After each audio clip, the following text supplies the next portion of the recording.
جاؤ جا کر یہ نائٹی پہنو۔ زاویار خان کی بات سنتے ہی حالے خان کا وجود پتھر ہوا۔ اس کے بچپن کی منقوہ تھی، لیکن آج وہ اپنے کالج فرینڈ کے ساتھ 5 اسٹار ہوٹل میں لنچ کر رہی تھی کہ زاویار اسے وہیں سے گھسیٹتا ہوا فارم ہاؤس لے آیا تھا۔ پچھلے آدھے گھنٹے سے وہ واش روم میں بند اس بےہودہ نائٹی کو دیکھ رہی تھی کہ زاویار سے برداشت نہ ہوا اور بےتابی اور غصے سے واش روم میں داخل ہو گیا۔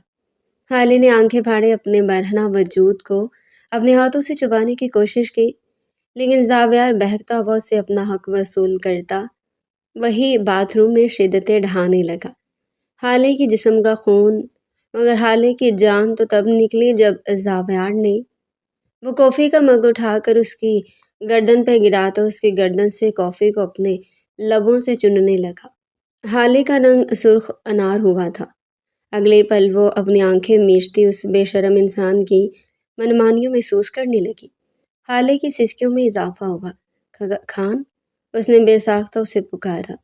اس کی حالت بری ہو رہی تھی، اس کو مزید برداشت نہیں کر سکتی تھی۔ مجھے جانے دے، اس نے لبوں پہ زبان پھیر کر خشک لہجے میں کہا تھا۔ زاویار نے اپنے لبوں کی گستاخیاں بڑھاتے نیچے کی جانب سفر کرنا شروع کیا۔ حالے کا سانس رکا۔ بے ساختہ وہ سر اٹھا کر اسے دیکھنے لگی جو اس کی شرٹ کے بٹن دانتوں سے توڑنے کے بعد اب اس کی شرٹ ہٹانے والا تھا کہ اس کے لبوں پہ اپنا ہاتھ رکھ کے، نہیں کریم پلیز، ابھی رخصتی نہیں ہوئی۔ اس نے جیسے ہی کہنا چاہا، زاویار خان نے خمار سے سرخ آنکھیں لیے اس کی جانب دیکھا۔ تو پھر کروا لے رخصتی۔ اس نے کچھ کہنا چاہا تھا جب وہ بنا اس کی جانب دیکھے موصف کو کالر سے پکڑ کر اس کے جبڑے پہ مکہ جڑتا اس کو بلبلانے پہ مجبور کر گیا۔ اور پھر وہ رکا نہیں تھا، بلکہ وہ اسے در پہ در تھپڑ مکے مارتا گیا تھا۔ اس نے اپنے پاؤں سے بھی کئی بار اس کے پیٹ میں کک کیا تھا، مگر موصف کو اس پہ حملہ کرنے کا وقت نہیں مل رہا تھا۔ وہ زمین پہ بے حال ہوتا آدموا ہوا تھا، جبکہ زاویار خان وحشیوں کی طرح اس پہ ٹوٹ پڑا تھا۔ خان، چھوڑے اسے کسی کے بھی قابو میں نہ آتے دیکھ وہ چیخی تھی۔ اس کے چیخنے پہ اس کی رگیں مزید پھڑکی۔ اس نے حالے کو دیکھنے کی غلطی نہیں کی تھی، جانتا تھا اگر اسے دیکھے گا تو اس کا بھی حشر کر دے گا، اور وہ یہ سب نہیں چاہتا تھا۔ سنائی نہیں دے رہا کہ چھوڑے؟ اسے مزید شدت سے اس پہ ٹوٹتا دیکھ وہ آگے آتی اس کے بازو کو پکڑ کر بولی، جب اچانک، اگر تم نے اب ذرا سی بھی کوئی بکواس کی تو یاد رکھنا میں نے نہیں کروانی نقل تمہیں۔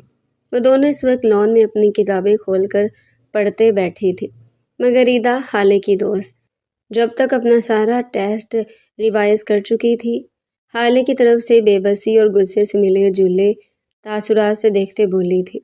اسے اس لڑکی پہ بے تحاشا غصہ آ رہا تھا، جو اب تو پڑھ نہیں رہی تھی، مگر ٹیسٹ میں وہ اس سے نقل کی بھیک مانگتی، اس کا ٹیسٹ بھی خراب کرواتی تھی۔ جہاں ریدا تب سے پڑھنے میں مصروف تھی، وہیں حالے، جو کب سے اپنا رجسٹر کھولے بنا پڑھنے کی زحمت کیے گیم کھیلنے میں مصروف تھی، اور گیم بھی کیا ہی کمال کی کھیل رہی تھی کہ وہ میڈم اپنی کلاس کی تمام مشکوک لڑکیوں کا، جو اسے بے حد زہر لگتی تھی، لچے لفنگے لڑکوں کے ساتھ پیار نکال رہی تھی۔ اس نے اپنا پورا رجسٹر اس گیم کی وجہ سے گھٹ ڈالا تھا۔ اتنا تو شاید اس نے اپنے ٹیسٹ میں بھی نہ لکھا ہو جتنا اس گیم میں اس نے اپنی پینسل کو یوز کیا تھا۔ نہایت محویت سے وہ ان سب کا پیار نکال رہی تھی، اور جس کا پیار زیادہ نکل آتا تھا وہیں پہ ہی خوشی سے پاگل ہوتی چیخیں مارتے ہوئے ریدا کو جھنجھوڑ کر رکھ دیتی تھی۔ دیکھا میں کہتی تھی نا کہ ان لوگوں کا کوئی نہ کوئی چکر تو چل رہا ہے، دیکھ لو اب نکل آیا نا پیار۔ وہ بے حد خوش تھی کہ اس کا شک رائگاں نہیں گیا۔ میں تمہارا سر پھاڑ دینا ہے اگر تم نے مزید اس پینسل کو چلایا۔ وہ اب نہ جانے کون سا شاہکار تیار کرنے والی تھی کہ ریدا نے اس کے ہاتھ سے پینسل کھینچتے ہوئے غصے سے کہا، یار رک جاؤ نا، مجھے سر کی توند بنانے دو جو آگے کو نکلی ہوتی ہے، کل سب کو دکھاؤں گی۔ وہ معصومیت سے بولتی اسے آنکھیں پھاڑنے پہ مجبور کر گئی۔ تمہارا دماغ خراب ہے؟ ریدا کو اس کی دماغی حالت پہ شبہ ہوا، تبھی نہ چاہتے ہوئے پوچھ بیٹھی، اللہ نہ کرے میرا دماغ خراب ہو تمہارے آنے والی نسل کا۔ آئی پڑی۔ وہ فٹ سے برا مانتی اپنے بالوں کو جھٹک کر بولی تو ریدا نے تعصب سے سر ہلایا۔ تم نہیں پڑھ رہی؟ اب کی بار اس کے لہجے میں بے بسی تھی، کیونکہ اس محترمہ نے اسے یہاں بلایا تھا کہ میرے گھر آ جاؤ، دونوں ایک ساتھ پڑھیں گے۔ مگر یہاں نہ تو وہ پڑھ رہی تھی اور نہ ہی اسے پڑھنے دے رہی تھی۔ پڑھ لیتی ہوں یار، ابھی پوری رات پڑھی ہے، وہ ہمیشہ کی طرح السی پن دکھاتے ہوئے بولی تو اس نے اپنا سر پکڑ لیا۔ دفعہ ہو جاؤ، میں جا رہی ہوں گھر، اور خبردار جو تم نے کل مجھ سے ٹیسٹ میں نقل کروانے کا کہا۔ اس کو بے حد غیر سنجیدہ دیکھ کر وہاں سے اٹھنے والی تھی جب اگلی پل اس کا بازو تھام کر اسے واپس اپنے پاس بیٹھا گئی۔ ان میں تم بھی میرے ساتھ ایسا کرو گی؟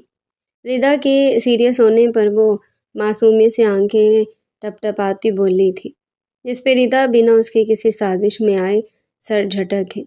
تمہارے ان ڈراموں میں نہیں آؤں گی میں، اس لیے پڑھنا شروع کر دو، ورنہ رزلٹ کے روز رونا مت بیٹھ کر، کیونکہ زاویہ لالا اس بار چھوڑیں گے نہیں تمہیں۔ اس کی اوور ایکٹنگ کو دیکھتی ہاتھ اٹھا کر ریجیکٹ کرتی اسے زاویہ خان کی دھمکی دے گئی، جبکہ اب کی بار حالے بھی سیدھی ہوئی تھی۔ سب جانتے تھے زاویہ پڑھائی کو لے کر کتنا سیریس ہے۔ لعنت پڑے تم پہ ذلیل عورت، شرم نہ ہے کہ میرے ساتھ یہ سب کرتے؟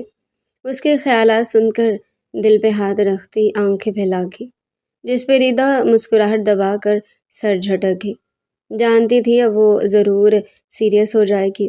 اچھا تو تمہیں آ رہی ہے شرم معصوم لڑکیوں کا ان لڑکوں کے ساتھ عشق محبت نکالنے میں؟ اس کے رجسٹر کو قہر آلود نظروں سے دیکھتی بولی تھی، جس پہ حالے یہاں وہاں دیکھتی اپنے بالوں کو جھٹکا دیتی ایک ہاتھ گھاس پہ پیچھے کی طرف ٹکا کر بیٹھی تھی۔ ہاں تو اپنا شکی دور کر رہی ہوں نا، کون سا میرے پیار نکالنے سے ان کے بچے پیدا ہو رہے ہیں؟ وہ بے دہانی میں کافی غلط بات کر گئی تھی، جس کا اندازہ اسے اپنے پیچھے سے ابھرتی آواز پہ ہوا تھا۔ انف از انف حالے، یہ آواز زاویہ شاہ کی تھی، اور بلا شک اس کی آواز میں بے حد سختی تھی۔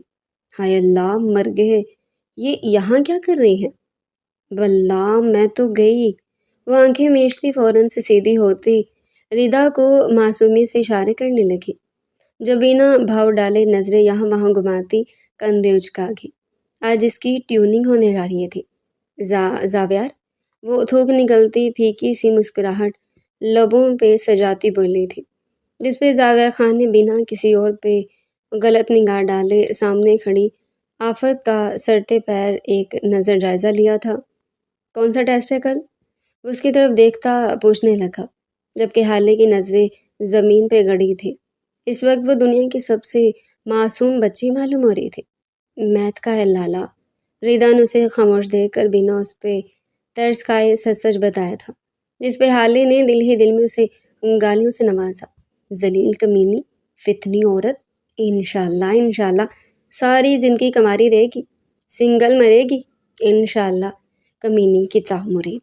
وہ دل ہی دل میں اسے کوستی اسے اپنے نام سے نواز گئی۔ یقیناً اپنے لیے یہ شاندار لقب سن کر ریدا کو دل کا ایک دوڑا تو پڑ ہی جاتا۔ اوکے، اپنی کتاب لے کر روم میں آؤ 1 منٹ سے پہلے۔ وہ سر ہلا کر اس کو کتاب لانے کو کہتا ریدا کو دیکھے بنا اپنا سر خم کرتا وہاں سے نکلتا چلا گیا، جبکہ حالے تو گویا گرنے والی تھی۔ ہائے اللہ، مجھے بچا لے میرے مالک، میری روح کو اس شخص سے بچا لے۔ وہ دونوں ہاتھوں کو اٹھا کر بھر بھر کر اپنے آپ کو دعائیں دیتی اس وقت ریدا کو قابل رحم لگی۔ میں کوئی ہیلپ کر دوں؟ وہ جان بوجھ کر اسے چڑھانے کی غرض سے بولی تو حالے نے اپنی دعا مکمل کرنے کے بعد وہ اپنی شرٹ کے بازو اوپر کو چڑھاتے اس پہ حملہ کرنے کی پوری تیاری کی، جبکہ پیچھے اب حالے کے ہاتھ تھے اور ریدا کی چیخیں، جن کا علاج کسی کے پاس نہیں تھا۔ میں آ جاؤں؟ کچھ ہی دیر میں وہ اس کے کمرے میں موجود تھی، جس پہ زاویہ خان نے سر ہاں میں ہلاتے اسے اندر آنے کا اشارہ کیا۔ مرے مرے قدم اٹھاتی وہ اندر کی جانب بڑھتی جا رہی تھی، جبکہ ہر قدم کے ساتھ اس کا دل بے حد تیزی سے دھڑک رہا تھا۔ حالے کا دل کر رہا تھا کہ وہ کوئی جادوگر ہوتی اور وہ یوں اپنی چھڑی گھما کر اس کو یہاں سے غائب کر دیتی، یہ خود غائب ہو جاتی۔ اپنی بک یہاں رکھو اور بوا ملازمہ سے بولو کہ کافی کا مگ میرے روم میں دے کر جائیں۔ اس نے ایک نظر اس کے کامتے وجود پر ڈالتے ہوئے کہا تو حالے نے شکر مناتے فوراً سے اپنے قدم نیچے کی جانب لیا۔ 2 پل کی صحیح مگر رہائی تو ملی تھی نا۔ کچھ ہی دیر میں وہ دوبارہ سے اس کے سامنے موجود تھی۔ کتنا آتا ہے؟ اس کی بک کھول کر اسے پوچھنے لگا، جس پہ حالے نے تھوک نکلا۔ سارا آتا ہے۔ اس نے خود کو ذہین ثابت کرنا چاہا، جس پہ زابیر خان نے آبرو چکا کر اسے داد دیتے انداز میں دیکھا۔ یہ پکڑو، اس سوال کو حل کرو۔ اگر تم نے یہ سوال حل نہ کیا ٹھیک سے تو میں قسم کھا رہا ہوں ایسی سزا دوں گا کہ تم کبھی دوبارہ کتاب سے باہر منہ نہیں نکال سکو گی۔ اس کی جانب جھک کر اس قدر گھمگیر لہجے میں بولا کہ فقط اس کے لفظوں سے ہی حالے کو اپنی جان نکلتی محسوس ہو رہی تھی۔ اسے نہیں پتا تھا کہ اسے کیا سزا ملنی ہے، مگر وہ ایک بات بہت اچھے سے جانتی تھی کہ اسے سزا ملنی ہی ملنی کے، کیونکہ اسے ایک لفظ بھی نہیں آتا تھا۔ کچھ ہی دیر میں زابیر کی کافی آ گئی تھی، مگر وہ اسے پینے کے بجائے ٹیبل پہ رکھے لیپ ٹاپ پہ کام کرنے میں مصروف تھا، جبکہ حالے اپنے سامنے رجسٹر کھول کر اپنے ناخن کترنے میں مصروف تھی۔ اس رجسٹر کے پیج دیکھ کر رہ کر ان کا پیار یاد آ رہا تھا جو اس نے نکالا تھا، جبکہ وہ اس کی سوچوں سے انجان اپنے کام میں مگن یہ سمجھ رہا تھا کہ میڈم سوال حل کر رہی ہیں۔ لے بھی آؤ، اتنا بھی لمبا نہیں ہے۔ اس کو مسلسل دوسری جانب منہ کر کے بیٹھے دیکھ بلاخر وہ بول اٹھا تو حالے کے پیٹ میں مروڑ اٹھنے لگے۔ وہ کیسے اس شخص کا سامنا کرے گی، یہ سوچ کر ہی اس کے رونگٹے کھڑے ہو رہے تھے۔ چھوٹے چھوٹے قدم اٹھاتی وہ اس کی جانب بڑھی، جب اس کی لٹکی ہوئی شکل نہیں بتا دیا تھا کہ محترمہ نے کچھ نہیں لکھا۔ دکھاؤ رجسٹر۔ اس کے ہاتھ سے رجسٹر لیتا دیکھنے لگا، جب خالی پیجز کو دیکھتے اس کا دماغ گھوما تھا۔ اگلی پل اس کی آنکھوں میں شرارے پھوٹے، کیونکہ سامنے ہی میڈم کے نکالے گئے پیار کے شاہکار جگمگا رہے تھے۔ اس نے حیرت سے آنکھیں اٹھا کر اس کی جانب دیکھا، جو روحانسی ہوتی سر نفی میں ہلانے کی کوشش کر رہی تھی۔ یہ کیا ہے؟ وہ اتنی زور سے دھاڑا کہ حالے کو اپنے کان کے پردے پھٹتے ہوئے محسوس ہو رہے تھے۔ یہ وہ نہیں، حالے کو سمجھ نہ آئی کہ وہ کیا جواب دے، جبھی وہ میں کرتی آخر میں لب مروڑ گئے۔ اگلی پل وہ اس کی کلائی تھام کر اسے اپنی تھائس پہ بٹھاتا اس کا جبڑا ہاتھ میں پکڑے، اس کے لبوں کا پاؤٹ بناتا اس کے لبوں پہ جھکا۔ حالے کی آنکھیں حیرت سے پھٹی کی پھٹی رہ گئی۔ تمہاری ہمت کیسے ہوئی کسی اور کا نام اپنے ہاتھوں سے لکھنے کی؟ اس کی انگلیوں کو اپنے ہاتھوں کی سخت گرفت میں دبوچ تھا، اس قدر شدت سے گھرایا کہ حالے کی ریڑھ کی ہڈی میں سنسناہٹ بکھر گئی۔ وہ پھٹی پھٹی آنکھوں سے اس کی جانب دیکھ رہی تھی، جس کے ہونٹوں کا حشر کر چکا تھا۔ بولو، کیسے ہمت کی؟ اس کی کمر کے گرد اپنی گرفت کو سخت کرتا ظالم ترین لہجے میں پوچھنے لگا تو حالے نے بے ساختہ سسکی بھری، کیونکہ اس کی گرفت کافی سخت تھی۔ یہ کھیل ہے بس، اس نے روحان سے لہجے میں وضاحت دینا چاہی، جب اس کے لبوں کو اپنی انگلیوں سے مسلتا اسے کراہنے پہ مجبور کر گیا۔ کھیل ہے یا حقیقت؟ تم ہوتی کون اپنے ہاتھوں سے لڑکوں کا نام لکھنے والی؟ اس کا غصہ کسی طور کم نہیں ہو رہا تھا۔ اگلی پل وہ اس کو مکمل خود کے ساتھ لگاتا اس کے لبوں کو پھر سے اپنی گرفت میں لے گیا۔ لمحہ بلمحہ اس کی سانسوں کو پیتے اس نے اپنا غصہ ٹھنڈا کرنا چاہا، مگر غصہ تھا کہ بڑھتا ہی جا رہا تھا۔ چھوڑے مجھے، وہ روتے ہوئے اپنے لب چھڑوانے لگی، جب اس کی مزاحمت پہ وہ پاگل ہوتا اس کو صوفے پہ لٹاتا اس کی گردن میں منہ چھپا گیا۔ مجھے روکو گی تم خود سے قریب آنے پہ؟ اس کی گردن کو جلد کو دانتوں میں دبا کر بولا تو اس کی سسکیاں گہری ہونے لگی۔ وہ کافی کا مگ اٹھا کر اس کی گردن پہ گراتا اس کی گردن سے کافی کو اپنے لبوں سے چننے لگا۔ حالے کا رنگ سرخانار ہوا تھا۔ اگلی پل وہ اپنی آنکھیں میچتی اس بے شرم انسان کی منمانیاں محسوس کرنے لگی۔ وہ یوں ہی اس کی گردن پہ کافی گراتا اپنے لبوں کی نوک اس کی گردن پہ پھیرتے ہوئے اس کے جسم میں سپارک پیدا کروانے لگا۔ حالے کا ہاتھ بے ساختہ مدہوشی میں اس کے بالوں میں پھنسا تو وہ جگر پاش مسکرایا۔ یہ لڑکی اس کا جنون تھی۔ وہ اس کو ایک نظر دیکھتا اس کی بند آنکھوں پہ نگاہ ڈالنے کے بعد دوبارہ سے جھکا اور اپنا ادھورا کام مکمل کرنے لگا۔ حالے کی سسکیوں میں اضافہ ہوا۔ خان، اس نے بے ساختہ اسے پکارا۔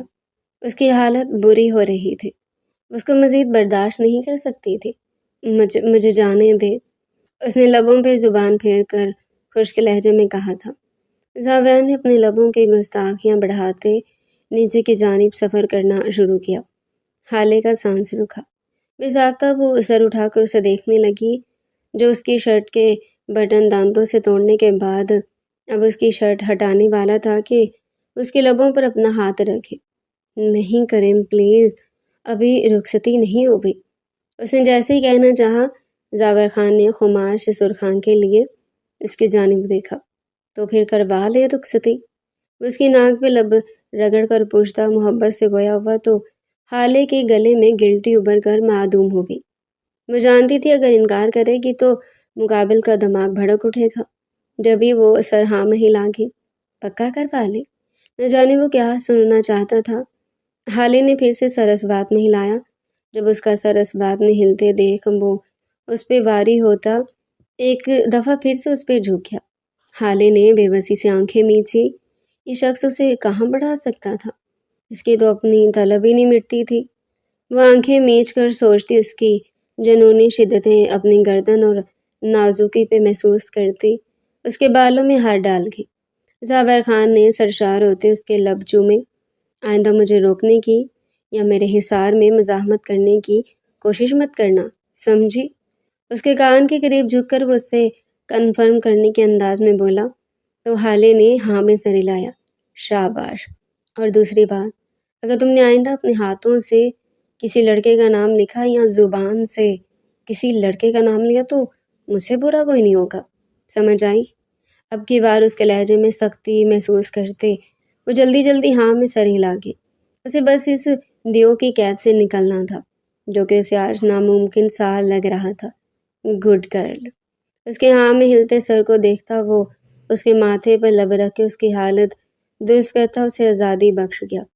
چلو اب میرا بچہ پڑھنے کی تیاری پکڑو، کل پیپر ہے نا؟ اس کے ماتھے پر آئے بالوں کو محبت سے سائڈ پہ کرتا ہوا بولا تو اس نے تھوک نگلتے اس کی جانب معصومیت سے دیکھا۔ ایسے مت دیکھو، کیونکہ میرے الفاظ نہیں بدلیں گے۔ ہاں، نیت بدل گئی تو میں کچھ کہہ نہیں پاؤں گا۔ اس کو اپنی جانب یوں تکتا پا کر وہ جس انداز میں آنکھ ونگ کرتے بولا تھا، حالے شرم سے سرخ پڑی۔ پتہ نہیں کیا سوچ کر اس کے پلے یہ بندہ ڈالا تھا بی جان نے۔ وہ روحانسی ہو کر سوچتی اپنا رجسٹر لے کر بیٹھ گئی۔ جانتی تھی پوری زندگی بھی سر کھپاتی رہی تو بھی اس کو ایک لفظ نہیں آنا تھا میتھ کا، جبکہ وہ اپنے لیپ ٹاپ پہ کام کرتا وقفے سے ایک نگاہ اس پہ بھی ڈال دیتا تھا، جو نہ جانے اتنی محویت سے کون سا سوال کرنے میں مگن تھی۔ مگر ایک بات تو وہ بھی جانتا تھا کہ وہ جو بھی لکھ رہی تھی اسے پورا یقین تھا کہ غلط لکھ رہی ہوگی، کیونکہ وہ پڑھائی کے معاملے میں کیسی چور ہے یہ بات اسے بہتر کوئی نہیں جانتا تھا۔ سر جھٹک کر اس کی جانب دیکھتا وہ اپنے کام کی طرف متوجہ ہوا، جبکہ حالے دل ہی دل میں ریدا کو کوستی اسے بددعائیں دیتی زور و شور سے غلط سوال حل کرنے میں مصروف تھی۔ کئی ایکڑ پہ پھیلی پٹھانوں کی یہ حویلی ہر دیکھنے والی آنکھوں میں ستائش ابھارنے کی صلاحیت رکھتی تھی۔ سفید پتھروں سے بنی یہ خوبصورت حویلی ان کے جدی پشتی حویلی تھی۔ یہ حویلی صرف پتھروں سے نہیں بنی تھی، بلکہ یہ روایات، اقتدار اور محبت کی بنیاد سے بنی سردار حاتم خان کی حویلی تھی، جو انہیں ان کے آباء و اجداد سے وراثت میں ملی تھی۔ سردار حاتم خان ایک نہایت شفیق اور رحم دل سردار تھے۔ ان کی شادی ان کے دادا کی مرضی سے زرتاج خان سے ہوئی تھی۔ ان کے 3 بچے تھے، بڑے بیٹے عادل خان، اس کے بعد منجلے بیٹے رحمان خان اور سب سے آخری یہ عمیر خان۔ وہ تینوں بھائی اپنی عمر کا ایک حصہ گزرنے کے بعد بھی الگ نہیں ہوئے تھے، بلکہ آج بھی اسی حویلی میں قیام پذیر ایک دوسرے کا کندھا بنے ہوئے تھے۔ عادل خان کی شادی ان کی خالہ زاد رحمہ خان سے ہوئی تھی۔ ان کے 3 بچے تھے، بڑا بیٹا زاور خان اور اس حویلی کا اگلا سردار۔ وہ اپنے خاندان کے مردوں سے بالکل مختلف تھا۔ وہ رحم دل نہیں تھا بلکہ سفاک تھا۔ وہ رحم دل صرف اپنوں کے لیے تھا، ورنہ اپنے دشمنوں کے لیے وہ وحشی درندہ تھا۔ زاور خان کے بعد ارشمان خان تھا، حویلی کا چھوٹا سپتر۔ وہ بے حد شرارتی تھا، اپنی کرائم پارٹنر کے ساتھ ہر جرم میں ملوث۔ اس کو مشکل میں دیکھ کر اپنی جان جوخم میں ڈال کر اسے بچانے والا ارشمان خان۔ سب سے آخر میں تھی حورین خان، ان دونوں بھائیوں کی لاڈلی بہن، جو محض 17 سال کی تھی، تھوڑی بہت چلاک مگر چہرے سے بے حد معصوم۔ وہ اپنی معصومیت سے کسی کو بھی گھائل کرنے کی صلاحیت رکھتی تھی۔ اس کے بعد دوسرے نمبر پہ تھے رحمان خان، جن کا ایک ہی بیٹا تھا، زوریز خان، زابیر خان کا دایاں بازو، اس کا دوست، اس کا جگری یار۔ سب سے آخر میں تھے عمیر خان، جن کی شادی شائستہ خان سے ہوئی تھی۔ ان کی ایک ہی بیٹی تھی، حالے زاویار خان۔ اسے پشتو میں چلاک اور اردو میں معصوم پٹھانی کہتے تھے۔ وہ اس قدر شیطان تھی کہ شیطان بھی اس سے پناہ مانگتا تھا، مگر وہ اس حویلی کی جان بھی تھی۔ خان بابا حاتم خان کہتے تھے کہ وہ اس حویلی کا سکون ہے، جبکہ زرتاج خان کا کہنا تھا کہ وہ ان کی آنکھوں کی ٹھنڈک ہے۔ اس کے بابا کہتے تھے کہ حالے ان کا غرور ہے، جبکہ اس کی ماں کہتی تھی کہ حالے تم زیادہ مسکرایا نہیں کرو، کیونکہ پھر جب تم روتی ہو تو مجھ سے دیکھا نہیں جاتا۔ ارشمان کہتا تھا کہ حالے اس کا کمفرٹر زون ہے۔ زابیر خان کہتا تھا کہ حالے خان اس کا دل ہے، اس کی دنیاوی جنت ہے، اس کی روح کا سکون ہے، جبکہ حورین کہتی تھی کہ حالے اس کی آئیڈیل ہے۔ اس حویلی کا ہر شخص اس کا دیوانہ تھا۔ وہ بہت چھوٹی تھی جب اس کا نکاح بھی جان یعنی زرتاج خان اور خان بابا حاتم خان کے کہنے پہ زابیر خان سے کروا دیا گیا تھا۔ روایت کے مطابق وہ کچھ دیر اس کی منگ رہی تھی، مگر حالے کی 5 سال کی عمر میں ہی وہ زابیر خان کی منکوہہ بن چکی تھی۔ پٹھانوں میں یہ رسم عام تھی، ان کے ہاں بچپن میں ہی گھر کے بڑے سپتر اور حویلی کے پہلے وارث اور نئے سردار کا نکاح کروا دیا جاتا تھا۔ ایسا ہو جگہ شاید نہیں ہوتا تھا، مگر یہ یہاں کا اصول تھا۔ جب یہ سردار زابیر خان کے حصے حالہ خان آئی تھی، وہ بچپن سے دیوانہ تھا اپنی حالہ کا، جبکہ حالے زابیر خان سے بے تحاشا ڈرتی تھی، مگر وقت کے ساتھ ساتھ وہ اس کو خود کے ساتھ اس قدر اٹیچ کر چکا تھا کہ حالے کا ڈر کہیں دور جا سویا تھا۔ اب وہ اسے شرماتی تھی، جبکہ شرمانے پہ تو زابیر خان کی جان بھی قربان تھی۔ وہ سب برداشت کر لیتا تھا، سوائے حالے کے منہ سے کسی غیر کے ذکر کے۔ وہ دشمن بن جاتا تھا جس شخص کا نام حالے کی زبان سے نکلتا تھا، اسے لے کر بے حد پوزیسو تھا، بے حد جنونی، جبکہ حالے اس کے جنون سے اکثر خوفزدہ رہتے تھے، مگر پھر اس کی محبت کا سوچتی وہ دوبارہ سے نارمل ہو جاتی تھی۔ یہاں کیوں بیٹھی ہو؟ وہ لون میں بیٹھی ان پھولوں کو دیکھ رہی تھی جب اپنے پیچھے ارشمان کی آواز پہ ٹھٹکی۔ ٹیسٹ دے کر آ رہی ہوں۔ ذرا بھی اچھا نہیں ہوا، سر نے زابیر کو بلا لیا تو میں کیا کروں گی؟ اس کے چہرے کے تاثر دیکھتے ارشمان کو بے ساختہ اس پہ طرز آیا۔ شاید تمہارا نا غلط ہو اور تمہارا ٹیسٹ اچھا ہو جائے۔ ارشمان خان نے ناممکن سی بات کی تھی، وہ خود بھی جانتا تھا، مگر اپنی کرائم پارٹنر کو ٹھیک بھی تو کرنا تھا نا، اسے اداس نہیں دیکھ سکتا تھا۔ نہیں ہوگا نا ٹھیک؟ تمہیں لگتا ہے کہ میں کچھ ٹھیک لکھ کر آ سکتی ہوں؟ یہ کہتے ہوئے اس کی آواز میں بالکل بھی شرمندگی نہیں تھی۔ تو جانے دو لالا کو، انہیں کون سا نہیں پتہ تمہاری کرتوت کا، تمہاری طبیعت کا، مطلب کہ تمہاری طبیعت خراب تھی نا تو جبھی۔ ارشمان کے منہ سے بے ساختہ کچھ غلط الفاظ نکلے تھے، مگر حالے کی جانب سے ملنے والی گھوری پہ وہ آپ یہ زبان کو ٹریک پہ لاتا اپنے لفظوں کو درست کر گیا۔ یہ تو کل ہی پتہ چلے گا کہ کیا لکھا ہے میری قسمت میں۔ جان بوجھ کر نقلی آنسوؤں کو صاف کرتی وہ اٹھ کھڑی ہوئی۔ مگر فی الحال تو ہم لوگ کچھ شیطانی کرتے ہیں، کیونکہ میں بور ہو رہی ہوں۔ اس نے آنکھوں میں چمک لے کر جس طرح بےتابی سے کہا تھا۔ ارشمان خان نے تعصب سے سر ہلایا۔ کوئی نہیں کہہ سکتا تھا کہ یہ وہی حال ہے جو کچھ دیر پہلے اداسی سے کل کے لیے پریشان ہو رہی تھی۔ وہ یوں ہی تھی، ایک پل میں اداس ہو کر اگلے پل اس سے زیادہ خوش ہو جاتی تھی۔ وہ کسی بھی بات کی ٹینشن زیادہ دیر تک نہیں لے پاتی تھی۔ وہ زندہ دل تھی، اسے یوں مردہ ذہن کے ساتھ نہیں جیا جاتا تھا۔ اس کا کہنا تھا کہ اگر آپ کا دل کر رہا ہے کہ آپ لال سوٹ کے ساتھ پیلا جوتا پہنے تو پھر آپ پہنیں۔ آپ کا دل جو دل کر رہا ہے وہ کرے۔ لوگوں کی تنقید کی وجہ سے اپنی زندگی کو جینا نہ چھوڑیں۔ آپ لوگ ناخوش ہیں کیونکہ آپ اپنے لیے نہیں بلکہ لوگوں کے لیے جیتے ہیں۔ جس دن آپ نے اپنے لیے جینا سیکھ لیا، اس دن دنیا کی کوئی بھی طاقت آپ کو زندگی کی خوبصورتی محسوس کرنے سے نہیں روک سکتی۔ یہ جو لوگ کہتے ہیں کہ وہ مر جائیں، ان کے لیے زندگی عذاب ہے، وہ حیران ہوتی تھی ایسے لوگوں پہ، لوگوں کو کیوں اپنی زندگی عزیز نہیں تھی۔ اس نے اکثر دیکھا تھا ٹک ٹاک پہ یا ریلز میں، کہا اچھا ہے کہ زندگی دوبارہ نہیں ملے گی، اور وہ یہ پوسٹ پڑھ کر کتنی ہی دیر ساکت رہی تھی۔ کیوں بھائی، کیوں اچھا ہے؟ آپ نے اپنی زندگی کو خود خراب کیا ہے۔ جب آپ اپنی زندگی کو اپنے مطابق جینے کے بجائے لوگوں کو پریفر کریں گے تو آپ تو پھر اپنی زندگی سے اکتائیں گے ہی۔ چھوڑ دیں ڈرنا، چھوڑ دیں اور جینا سیکھ لیں۔ اس کا کہنا تھا کہ لوگوں سے ڈرنا بند کر دیں اور ایک دن لوگوں کی سوچیں بغیر اپنے دل کی مان کر دیکھیں۔ زندگی آسان بھی لگے گی، خوبصورت بھی، اور آپ زندگی کو جینے کی تمنا بھی کریں گے۔ وہ کلاس میں بیٹھی اپنی موت یعنی سر کا انتظار کر رہی تھی جب ریدا اس کی جانب بھاگی بھاگی آئی۔ سر نہیں آیا آج؟ اس نے چیختے ہوئے جو خبر سنائی تھی، حالے کی خوشی کے مارے چیخیں بلند ہوئی۔ کھاؤ قسم، اس کا ہاتھ تھام کر بولتی اس قدر ایکسائٹیڈ انداز میں بولی کہ اس کا دل کیا خود کے کانوں کو پھاڑ کر ہاتھ میں پکڑ لے۔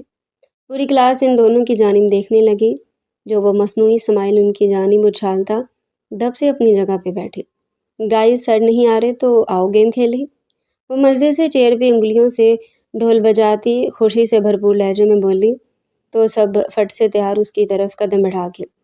گیم سٹارٹ ہو چکی تھی، بس اب اس وقت ٹروتھ اینڈ ڈیئر کھیل رہے تھے، جس میں جو بھی ٹروتھ چوز کرتا تھا حالے اس سے اس کے کرش یا لو کا نام پوچھتی تھی، اور پھر جن کا اس کے شک کے مطابق نکلتا تھا وریدا کو آنکھوں سے اشارہ کرتی تھی، یوں کہ ہاں بتاؤ ذرا، میں کہتی تھی نا کہ ان دونوں کے درمیان کچھ نہ کچھ تو چل رہا ہے، جبکہ ریدا اس کے اشارے پہ مسکراہٹ دبا کر سر ہلا کر رہ جاتی تھی۔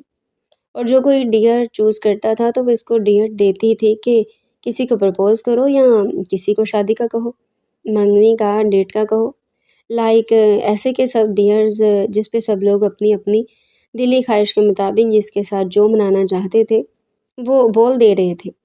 انہیں بھی حالے کی وجہ سے اپنے دلوں کی بات آگے پہنچانے کا موقع ملا تھا، جبکہ حالے کا دل چھلانگے لگا رہا تھا کیونکہ اس کے موسٹلی شک درست نکلے تھے۔ اب تمہاری باری۔ کلاس کی ایک لڑکی مومنہ جو حالے سے کافی کھار کھاتی تھی، اس نے گلا کھنکارتے کہا تو حالے نے ہاتھ اٹھا کر اسے پوچھنے کا کہا۔ Truth and dear. اس نے گہری شیطانی نگاہوں سے اس کی جانب دیکھا جب حالے نے ٹروتھ کی بجائے ڈیئر چوز کیا۔ اسے شوق تھا خطروں سے کھیلنے کا، جبکہ ان کے ٹروتھ وہ جانتی تھی۔ مزاور کے بارے میں پوچھتے اسے تمہارا کیا رشتہ ہے، وہ کون ہے، بلا بلا بلا، اور حالے اپنا رشتہ سب کے سامنے واضح نہیں کرنا چاہتی تھی کیونکہ اس نے نوٹ کر رکھا تھا وہ جب بھی زاور کی بات کسی کے ساتھ کرتی تھی یا اس حوالے سے کوئی سٹیٹس لگاتی تھی بغیر اس کا نام لیے تو ان لوگوں کے درمیان کوئی نہ کوئی بحث ضرور ہو جاتی تھی۔ جب ہی اب وہ اپنا اور زاویار کا سین بہت حد تک سب کے سامنے ڈسکس کرنا بند کر چکی تھی۔ اوکے، تو تمہارا ڈیئر یہ ہے کہ تمہیں موصف کے ساتھ آج لنچ کرنا ہوگا اور بل سارا تم پے کرو گی۔ مومنہ نے نہ جانے کون سی بھڑاس نکالی تھی جب اس کی بات پہ حالے کی آنکھیں باہر کو ابلی۔ بے ساختہ زاویر کی بات یاد آئی تھی، میں یہ ڈیئر نہیں لوں گی۔ بے شک وہ یہاں نہیں تھا مگر حالے جانتی تھی اسے، کہیں نہ کہیں سے یہ خبر اس تک پہنچ جانی تھی۔ ابھی وہ ڈرتے ڈرتے انکار کر گئی، جس پہ سب نے اسے لوزر کہہ کر اسے یہ ڈیئر کرنے پہ مجبور کیا تھا۔ مرتے کیا نہ کرتے، وہ حامی بھر گئی تھی۔ اس کے پاس اور کوئی راستہ بھی تو نہیں تھا۔ اس نے بل دے کر بلکہ ڈبل بل دے کر جان چھڑوانا چاہی تھی مگر کسی نے اس کی بات پہ کان نہ دھرے۔ وہ لوگ اب کیفے کی طرف بڑھ رہے تھے جب مومنہ نے اسے آواز دی، حالے اپنا فون دے سکتی ہو 2 منٹ؟ یار میں نے کال کرنی ہے گھر، مگر میرے فون کی بیٹری۔ وہ ابھی اپنی بات پوری کر بھی نہ پائی تھی کہ حالے نے اپنا فون اس کی جانب بڑھا دیا۔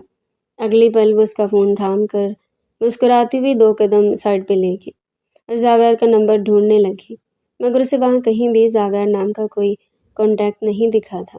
جب بھی اس کی نظر واٹس ایپ پہ پڑی تو وہ فوراً سے پہلے واٹس ایپ اوپن کر کے سامنے ہی کافی زیادہ نمبر آئے تھے مگر زاویر کا نام کہیں بھی نہیں تھا۔ جب اچانک اس کی نظر اس مرد پہ پڑی، ہاں وہ زاویر ہی تھا مگر اس پہ زاویر نہیں لکھا تھا بلکہ ذمہ خاوند لکھا تھا۔ مومنہ کو اس پشتو لفظ کی کوئی اتنی خاص سمجھ تو نہیں آئی مگر خاوند سے اسے کچھ تو شک ہوا تھا۔ بنا کچھ سوچے وہ اس کا نمبر اپنے فون میں سیو کرتی فون اسے واپس لوٹا گئی۔ اتنی دیر میں وہ لوگ کھانے کے لیے بیٹھ چکے تھے۔ وہ دونوں آمنے سامنے بیٹھے تھے، جبکہ باقی سب ارد گرد کرسیوں پر بیٹھے موصف کو دیکھ رہے تھے، جسے کلاس کی سب سے خوبصورت اور مغرور لڑکی کے ساتھ بیٹھنے کا موقع ملا تھا۔ اگلے پل وہ کھانا آرڈر کرتے کھانے کا انتظار کرنے لگے، جبکہ حالے کا دل نہ جانے کیوں دھک دھک کر رہا تھا، مگر وہ نظر انداز کرتی ردا سے باتیں کرنے لگی۔ اس کا کام ختم ہو گیا تھا تو اس نے گھر جانے کے لیے اپنا کوٹ اور فون اٹھایا، جب اس کے فون پہ حالے کے سر کی جانب سے نوٹیفیکیشن آیا ہوا تھا۔ سوری مسٹر زاویہ، میں نے ابھی ٹیسٹ چیک ہی نہیں کیے۔ ایکچولی میری وائف کی طبیعت تھوڑی خراب تھی تو میں آج یونی نہیں جا سکا۔ ان کی جانب سے پڑھنے والا پیغام اس کے ماتھے پہ گہرے بل ڈلوا گیا۔ وہ ان کا میسیج سین پہ چھوڑ کر حالے کے نمبر پہ کال کرنے لگا، مگر وہ کال ریسیو ہی نہیں کر رہی تھی۔ اس کا دماغ بگ سے اٹھا۔ اگر سر نہیں گئے تھے تو وہ اس کی کال ریسیو کیوں نہیں کر رہی تھی؟ اس نے گرم ہوتے دماغ کے ساتھ سوچتے اپنا رخ اس کی یونی کی جانب کیا۔ اس کے سر تو ویسے ہی لیو پر تھے تو کیا فائدہ تھا اس کے وہاں رہنے کا؟ کوئی بھی نہیں۔ جب بھی وہ اپنی گاڑی کی جانب بڑھتا اپنا رخ یونی کی طرف کر گیا۔ ابھی وہ وہاں پہنچا ہی تھا جب اسے اپنے فون پہ بیپ ہوتی سنائی تھی۔ وہ جو حالے کی کلاس کی جانب بڑھنے والا تھا، اپنے فون کو کھولتا میسیج چیک کرنے لگا۔ اسے لگا تھا حالے کا ہوگا، مگر سامنے سے کوئی ان نون نمبر کو دیکھتے اس کے ماتھے پر بل پڑے۔ کسی نے کوئی پکچر بھیجی ہوئی تھی۔ اس نے ناسمجھی سے جیسے اس نمبر پر ٹیپ کیا، سامنے والا منظر دیکھتے اس کی آنکھوں میں بے یقینی پھیلی تھی۔ وہ حیرت سے دیکھ رہا تھا، اسے لگا کہ شاید اسے کوئی غلط فہمی ہوئی ہے۔ وہ حالے نہیں ہو سکتی، مگر وہ حالے ہی تھی۔ وہ ایک لڑکے کے ساتھ بیٹھی کھانا کھانے میں مصروف تھی۔ زاویہ خان کے خون میں شرارے پھوٹ رہے تھے۔ اسے اپنے دماغ کی نسیں پھٹتی ہوئی محسوس ہو رہی تھی، جبکہ گردن اور ماتھے کی ابری ہوئی ہری نسیں اس کے غصے کا پتہ دے رہی تھی۔ وہ یہ سمجھ گیا تھا کہ یونی کا کیفے ہے۔ اگلے پل وہ اپنے قدم اٹھاتا اس کیفے کی جانب بڑھ گیا۔ اس کے پیروں میں اس قدر برق رفتاری تھی کہ سب اسٹوڈنٹ حیرت سے مڑ کر اس کی جانب دیکھ رہے تھے، جو ہوا کے دوش پہ سوار چلتا جا رہا تھا۔ وہ جو پیزے کا سلائس اٹھا کر منہ میں ڈالنے والی تھی، اسے سامنے سے آتے دیکھ کر ایک جھٹکے میں اپنی جگہ سے اٹھی، جبکہ مومنہ نے بے یقینی سے اس شخص کی فاسٹ سروس کو دیکھا تھا۔ ابھی تو 1 منٹ پہلے وہ اسے پکچر بھیجی تھی اور وہ پہنچ بھی کیا تھا، جبکہ وہ اس بات سے ناواقف تھی کہ وہ خود سے یہاں آیا تھا، مومنہ کی پکچر بھیجنے سے نہیں۔ سب اپنی اپنی جگہوں سے کھڑے ہوئے تھے، کیونکہ آنے والا کافی غصے میں معلوم ہو رہا تھا۔ خان، اس نے کچھ کہنا چاہا تھا جب وہ بنا اس کی جانب دیکھے موصف کو کالر سے پکڑ کر اس کے جبڑے پہ مکہ جڑتا اس کو بلبلانے پہ مجبور کر گیا، اور پھر وہ رکا نہیں تھا بلکہ وہ اسے در پہ در تھپڑ مکے مارتا گیا تھا۔ اس نے اپنے پاؤں سے بھی کئی بار اس کے پیٹ میں کک کیا تھا، مگر موصف کو اس پہ حملہ کرنے کا وقت نہیں مل رہا تھا۔ وہ زمین پہ بے حال ہوتا آدموا ہوا تھا، جبکہ زاویہ خان وحشیوں کی طرح اس پہ ٹوٹ پڑا تھا۔ خان، چھوڑے اسے کسی کے بھی قابو میں نہ آتے دیکھ وہ چیخی تھی۔ اس کے چیخنے پر اس کی رگیں مزید پھڑکی۔ اس نے حالے کو دیکھنے کی غلطی نہیں کی تھی، جانتا تھا اگر اسے دیکھے گا تو اس کا بھی حشر کر دے گا، اور وہ یہ سب نہیں چاہتا تھا۔ سنائی نہیں دے رہا کہ چھوڑے؟ اسے مزید شدت سے اسے یہ ٹوٹتا دیکھ وہ آگے آتی اس کے بازو کو پکڑ کر بولی تھی۔ وہ ضبط کھوتا پاؤں کی ٹھوکر اس کے وجود پہ مار گیا۔ Damn it! ایک اور ٹھوکر اسے ماری تھی۔ جب اگلی ٹھوکر مارنے کے لیے اس نے پاؤں اٹھایا ہی تھا کہ وہ اس کے پاؤں کے نیچے اپنا پاؤں رکھے۔ زاویہ خان ساکت ہوا تھا، جبکہ سب حیرت سے اس لڑکی کی جرأت دیکھ رہے تھے جو اس قدر اگریسو مین سے الجھ رہی تھی۔ وہ اس بات سے انجان تھے کہ یہ اگریسو مین اس لڑکی کا شوہر تھا، اس کا محبوب شوہر۔ چھوڑ دیں اسے۔ حالے نے اس کے دل کے مقام پر ہاتھ رکھ کر اسے پرسکون کرنا چاہا، جب اگلے لمحے اس کو کلائی تھام کر اسے وہاں سے لے جانے لگا۔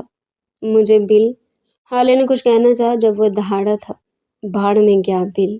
وہ دہاڑتے ہوئے اسے لیے آگے کی جانب بڑھنے لگا، جب وہ اس کا ہاتھ تھام گئی۔ پلیز 2 منٹ، اس میں انکل کا کیا قصور ہے؟ ان کا بل تو دے لینے تھے۔ اس کا دل بے حد نرم تھا، وہ ان سے اتنا کھانا آرڈر کر چکی اور بنا بل کے جانا اسے زیب نہیں دیتا تھا۔ ان کی روزی کا سوال تھا۔ زاویہ خان نے دانت بھینج کر اپنے غصے پہ قابو پاتے اپنے والیٹ سے چند 5 ہزار کے نوٹ نکال کر ایک لڑکے کو پکڑائے۔ یہ اس کو دے دینا اور تھوڑا سا زہر لے کر اس کو نیچے گرے ہوئے شخص یعنی موصف کو پلا دینا۔ اس کے ہاتھ میں پیسے تھما کر دانت کچکچا کر بولتا اگلی لمحے حالے کو لیے وہاں سے نکل کر، جبکہ حالے نے ریدا کو اشارہ کرتے سب ٹھیک کرنے کا کہتے اپنے قدم اس کی جانب بڑھائے، جس کے غصے کی سب وہ شکار بننے والی تھی۔ اسی لیے سیدھا فارم ہاؤس آیا تھا، جبکہ حالے نے حیرت سے فارم ہاؤس کی جانب دیکھا۔ یہاں کیوں لائے آپ مجھے؟ وہ انداز میں بولی تھی۔ زاور خان نے بنا کوئی جواب دیے اپنی قدم باہر نکالے۔ اگلے پل اس کی جانب آتا وہ اس کا دروازہ کھول کر کھینچ کر باہر نکلتا اندر کی جانب لے جانے لگا۔ خان چھوڑے مجھے، اسے روتے ہوئے کہا تھا۔ جانتی تھی اب بس آنسو ہی کام آئیں گے، مگر وہ ناواقف تھی کہ آج اس کے آنسو بھی کام نہیں آنے والے تھے۔ کمرے میں لاتے وہ اسے بیڈ پہ دھکا دیتا دروازہ لاک کر گیا۔ اب بتاؤ مجھے، کیا کر رہی تھی تم اس کے ساتھ؟ وہ سائڈ ٹیبل سے لیمپ کو اٹھا کر زمین پہ مارتا اس کے ٹکڑے ٹکڑے کرتا چیخا تھا۔ حالے نے چیختے ہوئے بے ساختہ اپنے لبوں پہ ہاتھ رکھا۔ بکواس کر رہا ہوں میں، کچھ پوچھ رہا ہوں میں، کیا کر رہی تھی وہاں پہ؟ اس کا غصہ آسمان کی بلندیوں کو چھو رہا تھا۔ حالے کی آنکھوں میں خوف ابھرا، وہ آج اس کے قابو میں آنے والا نہیں تھا۔ حالے سمجھ چکی تھی، منع کیا تھا نا اس دن، نام لینے سے بھی منع کیا تھا نا، تو پھر تم اتنی نڈر کیوں ہو گئی ہو حالے کہ تم اس کے ساتھ بیٹھ کر لنچ کر رہی تھی؟ سیریسلی مجھے لگ رہا ہے میرا دماغ پھٹ جائے گا۔ وہ اس قدر غصے اور بے بسی سے بول رہا تھا کہ حالے کی ہچکیاں بن گئی۔ بہت کھا لیا تم پہ رحم، اٹھو فوراً۔ اس کو ہچکیوں سے روتے دیکھ وہ غصے سے بولتا اسے اٹھنے کا حکم دے گیا۔ خان، اس نے کچھ کہنا چاہا جب اس کے لبوں کو مسلتا نام میں اشارہ کر گیا۔ کوشش بھی نہ کرنا کچھ بولنے کی، ورنہ انجام کی ذمہ دار تم خود ہوگی۔ اس کے لبوں کو اپنی انگلیوں کی پوروں سے مسلتا جس انداز میں سے حکم دے رہا تھا، حالے کو لگا وہ سانس نہیں لے پائے گی۔ اگلی پل وہ کبرڈ کی جانب بڑھتا وہاں سے ایک نائٹی نکال گیا۔ یہ اس نے حالے کی برتھ ڈے پہ لی تھی جب وہ یہاں برتھ ڈے منانے آئے تھے، مگر یہ پہننا نصیب نہیں ہوئی کیونکہ میڈم بے ہوش ہو چکی تھی۔ پہنو اسے، اس کی جانب نائٹی کو اچھالتا بولا تو حالے کے چہرے کی رنگت اڑی۔ اس نے سہمی نگاہوں سے اس کی جانب دیکھا جس پہ اس کی نظروں کا کوئی اثر نہیں ہوا تھا۔ سنا نہیں کہ پہنو اسے؟ اس کو اپنی جانب شکوہ کناں نگاہوں سے دیکھتے پا کر وہ دہاڑا تو حالے ڈر کے مارے نائٹی پکڑ کر واش روم میں جانے لگی۔ ڈور لاک نہیں کرو گی تم؟ وہ واقف تھا اس کی حرکت سے کہ وہ اس کے غصے سے ڈر کر باہر نہیں نکلے گی، جبکہ اس کی بات پہ حالے نے تھوک نگل کر سر ہلاتے اپنے قدم واش روم کی جانب بڑھائے۔ نائٹی دیکھتے اس کی رنگت انگارہ ہوئی۔ وہ اس قدر بےہودہ نائٹی تھی کہ حالے کو سمجھ نہیں آ رہی تھی اس کو پہننا ہی کیوں ہے، کیونکہ وہ جالی دار نائٹی چھپا تو کوئی سکتی نہیں تھی۔ اس نے اسے نہ پہننے کا تہیہ کیا اور یوں ہی کھڑی رہی۔ وہ نہیں پہن سکتی تھی یہ بےہودہ نائٹی۔ اگر تم نے یہ پہن کر اپنے قدم باہر نہ نکالے تو میں خود اپنے طریقے سے پہناؤں گا۔ اس کی آواز سنتے حالے نے اپنا خون کی مانند لال ہوتا چہرہ ڈھانپا۔ اسے کیسے بتاتے کہ یہ نائٹی بہت بولڈ تھی، جیسے زاویان نے تو بغیر دیکھے دی تھی نائٹی اسے۔ ظاہر ہے وہ جانتا تھا کہ بولڈ ہے، تب بھی تو دی تھی اس نے۔ اوکے فائن، اس کو باہر نہ آتے دیکھ اس نے دھمکی میز انداز میں کہا تو وہ بوکھلائی۔ آ رہی ہوں، سچ میں آ رہی ہوں۔ حالے کو معلوم تھا وہ بے شرم باقی اندر آ جائے گا، تبھی خوفزدہ لہجے میں بولتی اپنا سر ہاں میں ہلاتی جلدی جلدی اپنے کپڑے اتار گئی۔ اب وہ بالکل برہنہ ہوتی اس نائٹی کو کھول کھول کر دیکھ رہی تھی۔ اسے سمجھ نہیں آ رہی تھی کہ یہ نائٹی پہننی کیسے ہے۔ جب اگلے پل زاویر سے برداشت نہ ہوا اور وہ بنا انتظار کیے اپنے قدم اندر رکھ گیا۔ حالے کے سارے جسم کا خون چہرے پہ سمٹ آیا۔ وہ اپنے آپ کو دونوں ہاتھوں سے چھپانے کی کوشش کرتی چیختی ہوئی آنکھیں میچ گئی، جبکہ زاویہ نے ساکت ہوتے اس مومی وجود کو دیکھا تھا جو اس وقت ہر پردے سے پاک تھا۔ وہ اس کی جانب بڑھتا بے تابی سے اس کی گردن پہ جھک کر وہاں اپنے دانتوں کا لمس چھوڑنے لگا۔ اس کی بے رحمی پہ حالے کا وجود ٹھنڈا پڑا۔ وہ واش روم میں ہی اس پہ حاوی ہو چکا تھا۔ اس کے پورے وجود کو اپنے لبوں سے چھوتا وہ خود کو پرسکون کر رہا تھا۔ حالے کی جان نکلنے لگی۔ اگلی پل وہ خود بھی حالے جیسی حالت میں آتا اس کی روح کا حصہ بنا۔ حالے نے خوف اور درد سے چیختے ہوئے اس کے کندھے پہ دانت گاڑے۔ اس کے موتی جیسے دانتوں کی میٹھی سی چبھن اپنے کندھے پہ محسوس کرتے زابیر کے لبوں پہ مسکراہٹ پھیلی، وہ اس کے وجود میں گردش کرتا اس کو گہری سانسیں بھرنے کی مجبور کر گیا۔ واش روم میں دونوں کی سسکیاں اور معنی خیز آوازیں گونج رہی تھی۔ خالد کا دماغ پاگل ہو رہا تھا، وہ بنا رخصتی کے اسے حق لے رہا تھا، جبکہ زابیر اپنے پاگل ہوتے دماغ کو پرسکون کر رہا تھا۔ اس لڑکی کی غربت میں بے حد سکون تھا۔ اسے اپنا غصے سے بھرتا ہوا دماغ ایک دم شانت ہوتا محسوس ہوا۔ خالد کی جان تو تب نکلی جب زابیر نے شاور آن کرتے خود کو اور اس کو بھگوتے ہوئے اس کے گیلے وجود کو اپنے بازو میں بھرتے باتھ ٹب کی جانب قدم بڑھائے۔ وہ باتھ ٹب تھا اور اس میں موجود خالد کی سسکیاں اور زابیر خان کی جنونی شدتیں جنہیں سہتی وہ بے حال ہو رہی تھی۔ وہ ساری رات یوں ہی اس پر اپنی شدتیں لٹاتا، تقریباً فجر کے وقت اس کی جان بخشی کرتا، اس کے ساتھ ایک بے باک شاور لیتا، اس کو کمرے میں لایا تھا۔ خالد نے درد سے چور ہوتے بدن کے ساتھ اس کے کندھے پہ سر ٹکایا، جب وہ اس کے لبوں کو محبت سے چھوتا، اس کے ماتھے پر آئے بالوں کو سائڈ پہ کرنے لگا۔ تھک گیا میرا بچہ؟ کیسا غصہ، کہاں کا غصہ؟ اس لڑکی کی غربت نے اسے سب بھلا دیا تھا۔ نہیں، میں ٹھیک ہوں۔ خالد نے خفا ہو کر رخ موڑنا چاہا، جب اس کی کمر میں ہاتھ ڈال کر خود بھی اس کے قریب نیم دراز ہوا۔ وہ اتنی خوبصورت رات کی صبح ایسی نہیں چاہتا تھا۔ ناراض میں ہوں، رخ تم موڑ رہی ہو؟ اس کے لہجے میں شکوہ تھا، جس پہ خالد نے اس کی جانب جن نظروں سے دیکھا، زابیر کا قہقہ بلند ہوا۔ اس کی نظریں یوں تھی کہ ابھی بھی اگر تم ناراض ہو تو پھر بھاڑ میں جاؤ۔ مجھے بہت برا لگا تھا تمہارا اس لنگور کے ساتھ بیٹھ کر کھانا کھانا۔ اس کی گردن میں منہ چھپا کر وہ نرم لہجے میں بولا تو خالد نے اس کو گھور کر دیکھا۔ اس لہجے میں کل رات کو بھی تو بول سکتا تھا، اگر نہیں اسے تو اپنا غصہ دکھانا تھا۔ شوق سے نہیں بیٹھی تھی، ڈیئر ملا تھا، وہ اس کے سچائی سے آگاہ کرنے لگی تو اس نے حیرت سے سر اٹھایا۔ واٹ؟ زابیر خان کو جھٹکا لگا تھا۔ اسے لگا شاید وہ اسے جان بوجھ کر چڑھانے کے لیے کر رہی تھی، کیونکہ اسے پکچر بھی تو بھیجی گئی تھی، لیکن یہاں تو کچھ اور ہی اسٹوری تھی۔ اس نے بے ساختہ اس کے چہرے کی جانب دیکھا جو بالکل معصوم سا تھا۔ کس نے دیا تھا ڈیئر؟ وہ ابرو چکاتے پوچھنے لگا۔ خالد جو مومنہ کا نام لینے لگی تھی اچانک سے رکی۔ اگر وہ اس کا نام لے لیتی تو یقیناً یہ شخص اسے نہ چھوڑتا۔ کسی نے نہیں، پرچیاں نکلی تھی۔ وہ اچانک سے بات بدل گئی تو زابیر خان نے سر ہلایا۔ کھاؤ میری قسم کہ کسی نے نہیں دیا تھا۔ اگلے پل وہ اس کا ہاتھ پکڑ کر اپنے سر پہ رکھا تو اس نے حیرت سے اس کے سر سے ہاتھ ہٹایا۔ آپ پاگل ہیں؟ وہ غصے سے بولی تو زابیر نے دوبارہ ہاتھ اپنے سر پہ رکھا۔ کھاؤ قسم، میں نے کہا۔ وہ ہنوز اپنی بات پہ اڑا ہوا تھا۔ خالد نے غصے سے اس کی جانب دیکھتے گہری سانس بھری۔ مومنہ نے دیا تھا یہ ڈیئر۔ اگر میں ٹروتھ چوز کرتی تو وہ مجھ سے ٹروتھ میں آپ کے متعلق سوال کرتے، اس لیے میں نے ان سوالوں سے بچنے کے لیے ڈیئر چوز کر لیا تھا، مگر یہ تو مجھے اس سے بھی مہنگا پڑا۔ مجھے نہیں پتا تھا وہ ایسا ڈیئر دے گی، ورنہ میں نہ لیتی۔ اور آپ کو پتا میں نے تو انکار بھی کیا تھا، حالانکہ ریدا نے بھی کیا تھا، ڈبل بل دینے کا بھی کہا تھا، مگر وہ ہنوز اپنے ڈیئر پہ اڑی تھی کہ لنچ کرنا ہے، اس لیے مجبوراً کرنا پڑا۔ اس کے سینے پر انگلیوں سے نشان بناتی ساری بات بتا گئی تو زاویہ نے بامشکل اپنے اندر اٹھتے ابال کو کم کیا۔ آئندہ کوئی مر بھی جائے تو اسے مرنے دینا، لیکن تم لڑکوں سے دور رہو گی، سمجھی؟ اس کے کان کی لو کو دان سے کاٹتا سرد آواز میں بولا تو خالد نے فوراً سے اس بات میں سر ہلایا۔ زاویہ نے اپنا فون تھام کر اس نمبر کی ڈیٹیل چیک کی، مومنہ یوسف۔ وہ ساری بات سمجھ کر زیر لب اس کا نام لیتا اپنے لبوں کو مینچ گیا۔ اس لڑکی نے بہت بڑی غلطی کر دی تھی۔ جس چیز کے لیے زابیر خان نے برسوں سے انتظار کیا تھا، اس لڑکی کی وجہ سے وہ غصے کی شدت میں آتا اپنے سارے انتظار کو سولی چڑھا گیا تھا۔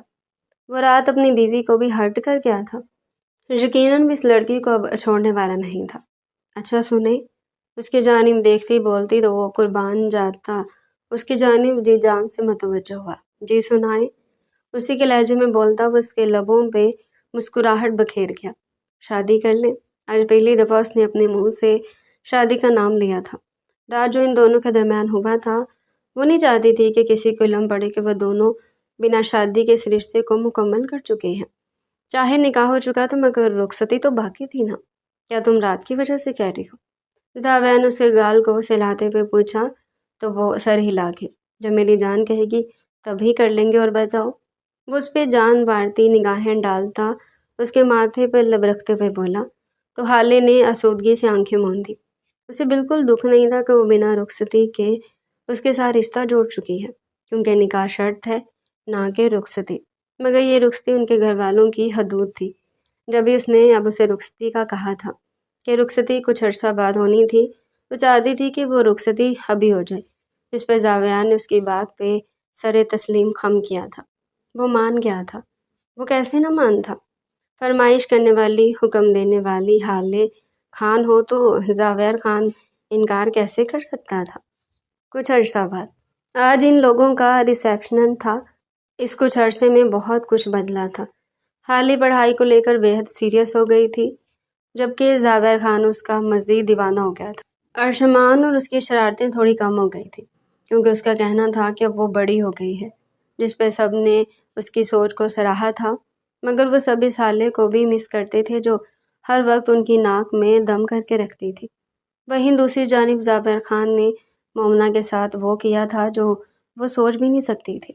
وہ اس کو یونین سے نکلوا چکا تھا، اور اگلے 5 سالوں تک وہ اپنی پڑھائی کنٹینیو نہیں کر سکتی تھی۔ اس کے ہاتھ مومنہ کے بہت غیر قانونی ثبوت لگے تھے، اور کچھ میں اس کی غیر اخلاقی حرکتیں، اس کے لڑکوں کے ساتھ تعلقات، وہ یہ سب سوشل کر کے اسے بدنام کر سکتا تھا۔ مگر وہ ایک سردار تھا، ایک شیرنی ماں کا پیداوار، ایک تربیت یافتہ شخص۔ جب بھی اس نے ان چیزوں کا غلط استعمال نہیں کیا تھا جس سے اس کا کردار متاثر ہوا تھا، ہاں وہ اس کی یونی بند کروا چکا تھا، کیونکہ اگر وہ اس پہ رحم کھا سکتا تھا تو اس کے لیے بے رحم بھی بن سکتا تھا۔ وہ معاف کرنے والوں میں سے تھا ہی نہیں، تو پھر اسے کیسے معاف کر دیتا؟ خیر حال ان باتوں سے ابھی ناواقف تھی۔ اگر وہ جان جاتی کہ مومنہ نے اسے تصاویر بھیجی ہیں تو یقیناً وہ اس مومنہ کو گنجا کر دیتی، جبکہ زاویہ خان نے بھی اسے اس بارے میں نہیں بتایا تھا۔ اس کا ماننا تھا کہ کچھ راز ہمیشہ راز ہی بہتر لگتے ہیں۔ وہ لوگ اس وقت اسٹیج پر بیٹھے فوٹو شوٹ کروا رہے تھے، جبکہ حالے پرانی حالے بنی ہوئی تھی جس کی مستیاں عروج پر تھی۔ وہ اپنی مرضی کا فوٹو شوٹ کروا کر ان تصاویروں کو دیکھتی، خوشی سے پاگل ہوتی، زاویہ کے گلے لگ جاتی تھی کہ ہائے اللہ جی کتنی اچھی تصویریں آ رہی ہیں، جبکہ وہیں وہ اس کے یوں سب کے سامنے گلے لگنے پہ بخلاتے ہوئے اس کے گرد حصار بنا لیتا تھا۔